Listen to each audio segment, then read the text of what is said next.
Salut les filles, alors le soleil a enfin décidé de sortir le bout de son nez, alors on a envie de changer notre garde-robe et nous aussi nos accessoires. Et le roi des accessoires en matière de mode, c'est bien sûr le sac à main. Alors venez avec moi, on va en voir quelques-uns.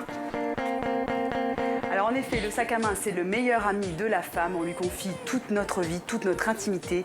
C'est même le complice de nos hommes qui se débarrassent de toutes les petites choses qui les embarrassent. Alors heureusement pour nous, il existe une multitude de formes de sacs. Des sacs besaces, des sacs pochettes et même des sacs à poils. Mais moi, pour l'été, j'ai choisi le sac Kaba.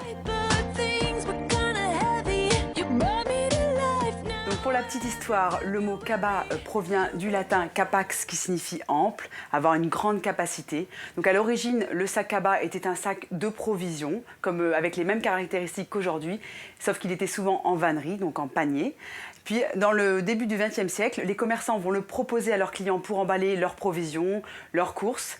Et après, les créateurs vont suivre ce mouvement et le décliner dans différentes matières, donc en le rendant plus souple dans des matières d'étoffe, de cuir, mais aussi de PVC. Alors pour les caractéristiques techniques, c'est quoi un sac Kaba? Alors un sac Kaba, c'est une grande poche en forme de parallélépipède qui ne possède jamais de rabat, sauf pour certaines marques qui vont introduire une fermeture entre les deux anses qui peuvent être plus ou moins hautes, que l'on peut porter à la main, au bras ou encore à l'épaule. Alors de nombreux créateurs bien sûr dessinent des sacs Kaba, mais moi aujourd'hui je vais vous parler spécialement du sac Kaba de Vanessa Bruno. Alors c'est qui Vanessa Bruno? Vanessa Bruno, c'est une créatrice de mode qui a lancé sa collection de prêt-à-porter à l'âge précoce de 24 ans. Mais c'est aussi la reine de l'accessoire puisqu'elle a réussi à créer en matière de sac Kaba un véritable must-have. Alors ce qui fait le succès du sac Vanessa Bruno, c'est sa forme simple, épurée, presque minimaliste et pourtant avec des détails girly, notamment les petites paillettes, mais aussi des couleurs qui évoluent au fil des tendances. Alors comme vous pouvez le voir, il existe une multitude de couleurs et même de matières, avec du lin, du cuir alcantara et du cuir lisse.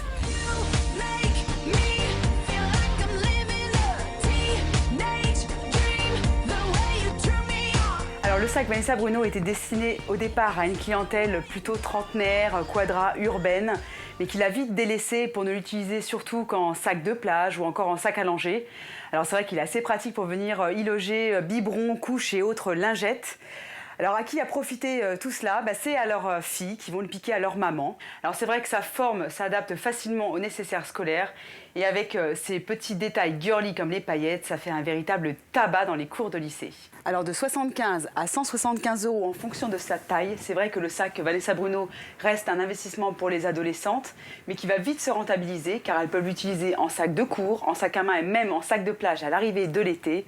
Il rencontre un tel succès qu'il s'en vend même un toutes les 30 minutes dans le monde. Alors le sac Vanessa Bruno ne possède qu'une petite poche intérieure, alors vous pouvez venir y ajouter une petite trousse. C'est vrai que c'est assez sympa et assez pratique pour venir stocker toutes nos petites affaires, rouge à lèvres, clés ou encore bonbons. Et c'est vraiment un accessoire indémodable pour un petit look casual chic, à porter avec un jean et un t-shirt un peu à la cool. Puis pour un look un peu plus sophistiqué, vous pouvez très bien le porter avec une robe longue. C'est très sympa.